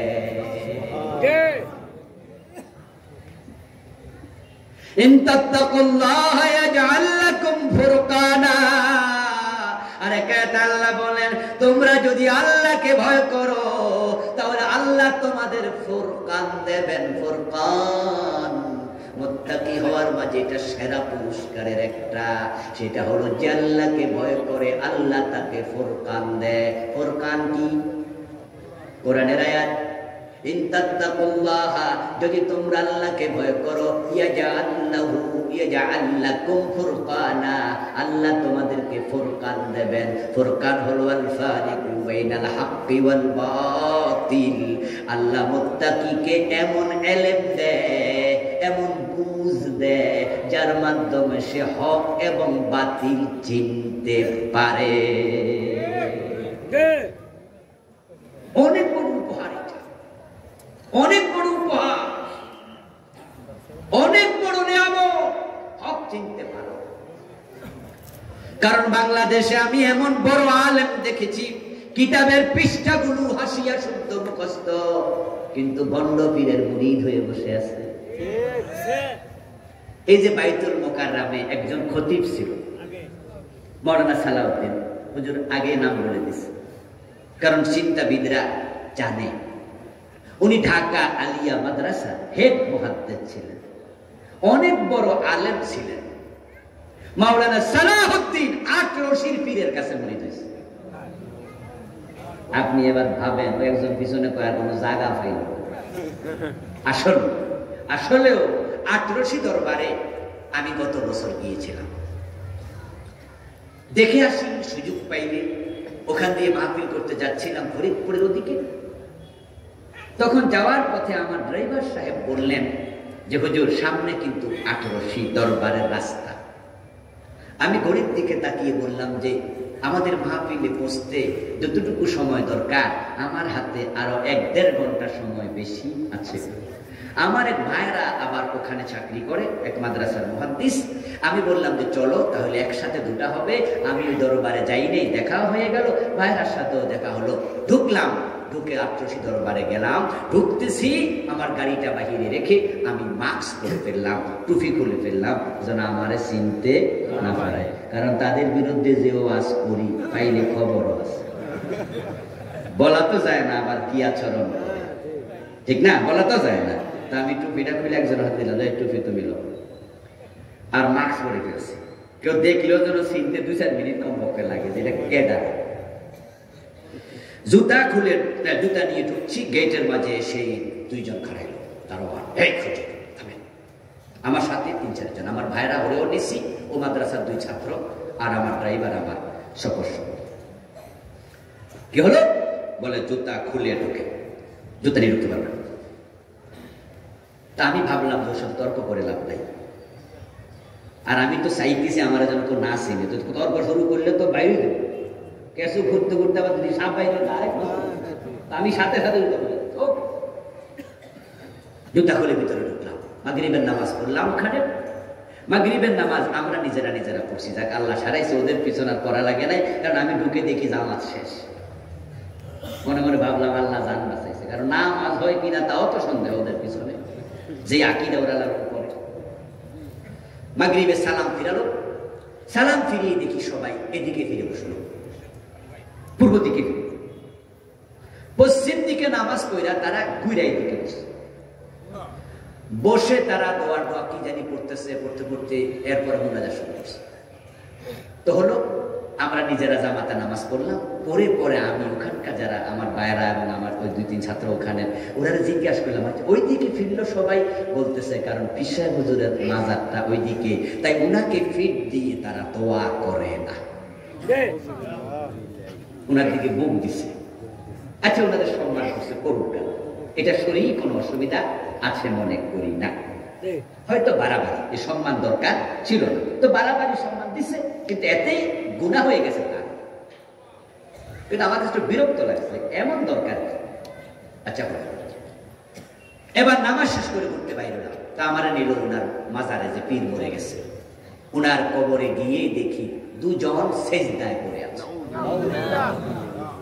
একবারে। আমি তখন ওই 2 ছাত্র যারা ওই মাদ্রাসায় পড়ে ওদেরকে বললাম, কিরে ভাই, এর কি হচ্ছে এসব? ওই 2 জন যাইয়া ও বেটা 2 জন কলারা সাইড করছে, কলারা সাইড ধরে টান দিয়ে তুলে বলতেছে, এই মিয়া, এখানে কোনায় লেখা আছে না মাজারে সেজদা দেয়া নিষেধ, সেজদা করতে। আমি বললাম, ভাই রে, আমি যখন জুতা পায়ে দিয়ে ঢুকতেছিলাম তখন সেখানে দারোয়ান খাড়া করাইয়া রাখছো, যেন কেউ জুতা নিয়ে ঢুকতে না পারে। কোনায় লেখা দিলেও তো পারতা জুতা নিয়ে ঢুকিবেন না, তাই তো শেষ হতো। দারোয়ান জুতা নিয়ে আমরা কাবা শরীফের এলাকায় হাঁটি, মসজিদে ঢোকার সময় জুতা হাতে নেই। আর তোমাদের পীরের পুরা এলাকা জুতা নিয়ে হাঁটা পর্যন্ত নিষেধ। এটা কি কাবার সে পবিত্র হয়ে গেল নাকি? এরপরও তোমরা দারোয়ান রাখলা যেন কেউ জুতা পায়ে দিয়ে ঢুকতে না পারে। ঠিক এখানে কোনায় লিখে দিলা মাজারে সেজদা দেয়া যাবে না। যারা অবুঝ সেজদা দেয় তাদেরকে তা থেকে বিরত রাখার জন্য এখানেও 1-2 জন দারোয়ান দরকার আছে না নাই? কত চালাক, ওখানে রাখছে এখানে। এর মানে ভক্তি করলে করুক। এরপরে ঘুরতে ঘুরতে যাইয়া দেখি এক জায়গাতে খাট চেয়ার। কিরে এখানে খাট চেয়ার ঘুমায় কাটা? কয় না, আমাদের পীর বাবা এই খাটের ঘুমাইতো। এটা এখন আমরা রেখে দিছি। পরক্ষণে শুনলাম মুরিদরা ওই খাটে যাইয়া সেজদা দেয়, চুমা খায়। যেই দরবারে খাট পূজা হয়, চেয়ার পূজা হয়, যেখানে আমার 2 চোখ সাক্ষী সেজদা দিচ্ছে, ওখানে সালাউদ্দিনের মতো এত বড় আলেম বাইতুল মুকাররমের খতিব, উনি মুরিদ হয়। ঘটনা কি? ঘটনা হলো আলেম বড়, হুজুর বড়, মসজিদ বাইতুল মুকাররম বড়, কিন্তু হক না হক সেনার মতো নিয়ামত আল্লাহ সালাউদ্দিন সাহেবকে দেয় নাই। ও দোস্তরা, এই যে আপনাদের শোলাকিয়া একটা বড় ঈদগাহ আছে, আসেনি? ওই ঈদগাহের বর্তমান খতিব সামনের দিনে হইব কিনা জানি না, গত ঈদ পর্যন্ত ছিল ফরিদউদ্দিন মাসউদ। এই দেশের বড় আলেমদের মাঝে একজন। এই দেশে 10 জন এলেমওয়ালা যদি আপনি নাম বলেন, ফরিদউদ্দিন মাসউদের নামও বলতে হবে। এলেমের অভাব নাই, কিন্তু লোকটা শাহবাগের মোড়ে নাস্তিকদের সাথে হাত মিলাইয়া প্রমাণ করেছে এই লোকটাকে আল্লাহ হক না হক সেনার মতো নিয়ামত থেকে বঞ্চিত করেছে।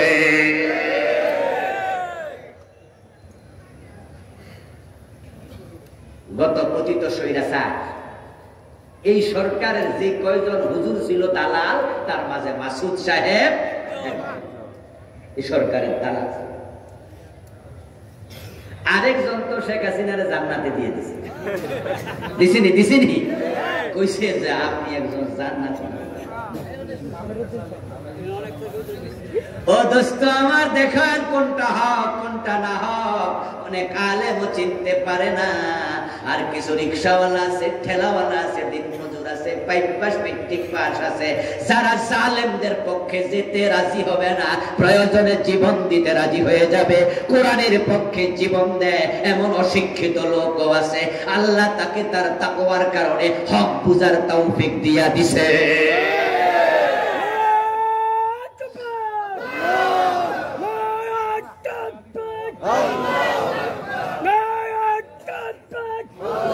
আমার প্রিয় ভাইরা, যদি আপনি আল্লাহকে ভয় করেন, ইয়াজআল লাকুম ফুরকানা, তিনি আপনাকে হক বাতিল বুঝার মতো বুঝ দেবেন।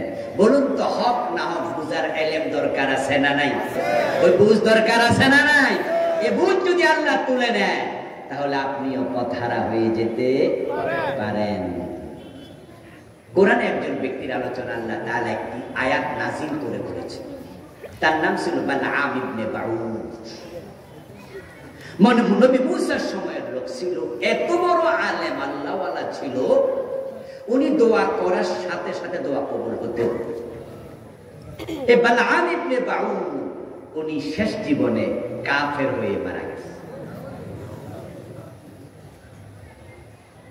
واتل عليهم نبأ الذي آتيناه من آياتنا فانسلخ منها فأتبعه الشيطان فكان من الغاوين।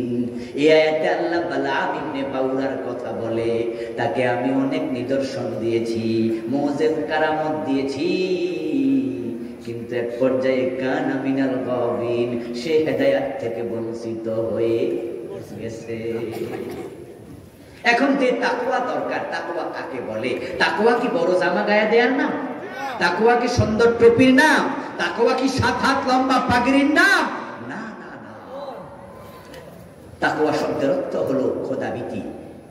অন্তরে আল্লাহর ভয়। তাকওয়া মানে হচ্ছে ন্যূনতম যেটা, তাকওয়ার তিনটা ক্লাস, তিনটা শ্রেণী আছে। এক নাম্বার যেটা ক্লাস 1, যেটা স্টেজ নাম্বার 1, মাত্র প্রথম তাবাকা, শিশু শ্রেণী, সেটা হচ্ছে তারকু মা হারামাল্লাহ ওয়া আদাউ মা ফারাদাল্লাহ। তাকওয়া মানে হচ্ছে আল্লাহ যা ফরজ করেছেন আঁকড়িয়ে ধরো, যা হারাম করেছেন পরিত্যাগ করো। যে ফরজ ছেড়ে দেয়, যে হারাম করে, তার ভিতরে তাকওয়া নাই নাই নাই। ওমর ইবনে আব্দুল আজিজ রাহিমাহুল্লাহ বলেছেন, লাইসাত তাকওয়া বিকিয়ামিল লাইল ওয়ালা বিসিয়ামিন নাহার ওয়ালাকিন্নাত তাকওয়া তারকু মা হারামাল্লাহ ওয়া দাউ মা ইফতারাদাল্লাহ। দিনের বেলায় রোজা রাখা তাকওয়া নয়, রাতের বেলায় তাহাজ্জুদে দাঁড়িয়ে থাকা তাকওয়া নয়। তাকওয়া হলো হারাম করা যাবে না, ফরজ ছাড়া যাবে না। সুদে টাকা লাগায় এমন লোক মুত্তাকি নয়। তার টুপি যত সুন্দর, দাড়ি যত লম্বা হোক, সুদখোর মুত্তাকি না। ঘুষ খায় মুত্তাকি না। নামাজ ঘাটতি করে মুত্তাকি না। বউ পর্দা করে না মুত্তাকি না। মেয়ে পর্দা করে না মুত্তাকি না। যারা হারামের সাথে জড়িত মুত্তাকি হতে পারে না। দ্বিতীয় স্তর হলো হিফজুন নাফসি মিম্মা ইউসাম। গুনাহ হতে পারে এমন কোন কাজ করা যাবে না, সগীরা হোক সেটাও করা যাবে না। এটা হলো দ্বিতীয় শ্রেণীর তাকওয়া। আর চূড়ান্ত তাকওয়া তারকু মা লা বাস বিহি হাদারান লিমা বিহি বাস। গুনাহ হতে পারে এমন কাজও করা যাবে না। বাংলাদেশের তাকওয়া তো হলো টুপিদারি, পাজামা, পাঞ্জাবি, তাসবির দানা যার হাতে আছে, পাবলিক ওই তো মুত্তাকি যাইতাছে। এবার বেড়া ইসলামী আন্দোলন না করলো বেড়া মুত্তাকি।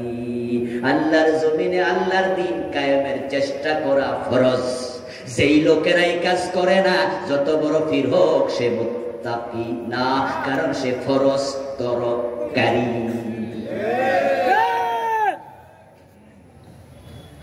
কথাটা আবার বলতেছি, যারা বুঝেন তারা একটু জবাব দেবেন। আল্লাহর জমিনে আল্লাহর দ্বীন কায়েম করার আয়াত, অর্ডার কোরআনে আছে না নাই? আন আকিমুদ দীনা ওয়া লা তাতাফাররাকু ফি। আকিমুস সালাহ, নামাজ কায়েম করো। আকিমুদ দীন, দ্বীন কায়েম করো।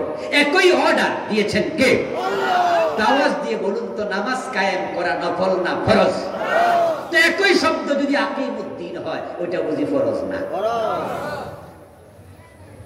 তো যেই লোক নামাজ ছাইড়া দেয়, এ কি মুত্তাকি?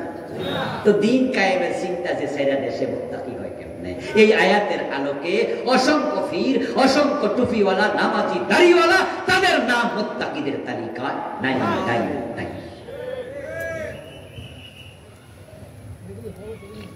তাকওয়ার সংজ্ঞা হযরত আলী রাদিয়াল্লাহু তাআলা দিয়েছেন আরেকটি বড় চমৎকার। হযরত আলী বলেন, তাকওয়া আল খাউফু মিনাল জালিল ওয়াল আমালু বিত-তানজিল ওয়াল কানাআতু বিল কলিল ওয়াল ইসতিদাদু লিয়াউমির রহিম। সুবহানাল্লাহ পড়ে। চমৎকার সংজ্ঞা হযরত আলী দিয়েছেন।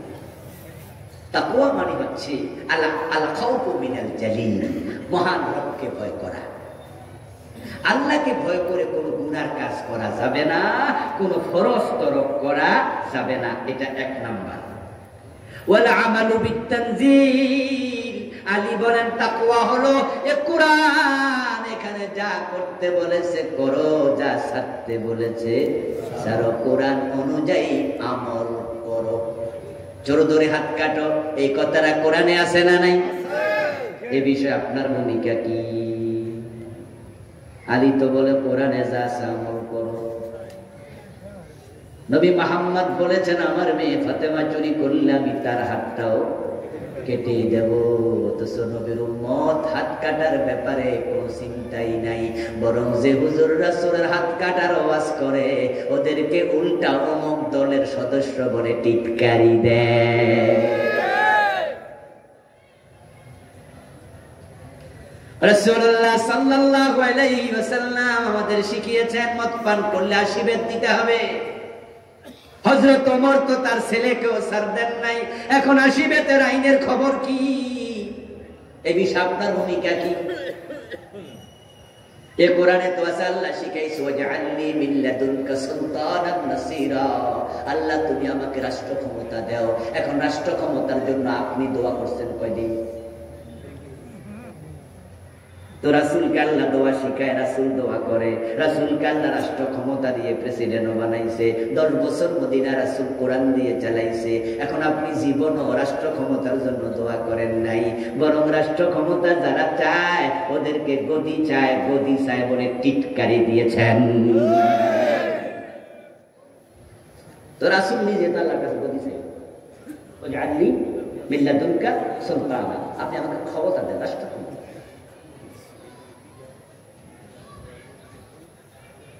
3 নাম্বার ওয়াল কানাআতু বিল কলিল, তাকওয়ার আরেকটা অংশ হলো স্বল্পে তুষ্ট থাকো, হালালে খুশি হও, হারামের দ্বারে কাছে যেও না। আচ্ছা, স্বল্পে খুশি থাকলে কেউ সুদ খাইতো? স্বল্পে তুষ্ট থাকলে ফাইল আটকাইয়া গোস খাইতো? স্বল্পে তুষ্ট থাকলে বোনের হক দখল করতো? ওজনে কম দিত, মালে বেজান দিত। সমস্যা এক জায়গায়, আরো চাই আরো চাই আরো চাই। এই দুনিয়া হায় সেই বেশি চায়, যার আছে ভুড়ি ভুড়ি, রাজার হস্ত করলো সব কাঙ্গালের ধন চুরি। 4 নাম্বার হলো ইস্তিদাদু লিয়াউমির রাহিল, তাকওয়ার আরেকটি অংশ হলো এ দুনিয়ায় থাকা যাবে না, চলে যাওয়ার জন্য প্রস্তুতি গ্রহণ করো। এখান থেকে চলে যাওয়ার পরে যে সফরটা হবে আখিরাতে, ওই সফর কি ছোট না বড়? সংক্ষিপ্ত না ব্যাপক? তো সফর যত লম্বা, প্রস্তুতি হওয়া লাগবে ততই বেশি। কুলু কাওলান সাদীদা ওয়াত্তাকুল্লাহ, কুলু কাওলান সাদীদা, সত্য কথাগুলো বলো, জিহ্বা হেফাজত করবেন, মনে যা চায় তাই বলবেন না। কারণ কথার জবাব দিতে হবে, কাজের জবাব দিতে হবে। যেই কথাগুলো আজকে বলা হলো, আমি যিনি বললাম এবং আপনারা যারা শুনলেন, আল্লাহ সকলকে আমল করার তৌফিক দাও, বলেন আমিন। হাযা মা ইনদি ওয়াল ইলমু ইনদাল্লাহ আলাইহি তাওয়াক্কালতু ওয়া ইলাইহি উনীব। প্রিয় ভাইয়েরা, 2টা প্রশ্ন আসছে, জবাব দেব? আচ্ছা, জবাব দিয়ে আমরা দোয়া করব সংক্ষেপে, তারপরে চলে যাব। স্টেজে আমার লেখা কিছু বই আছে, নতুন এসেছে এটা।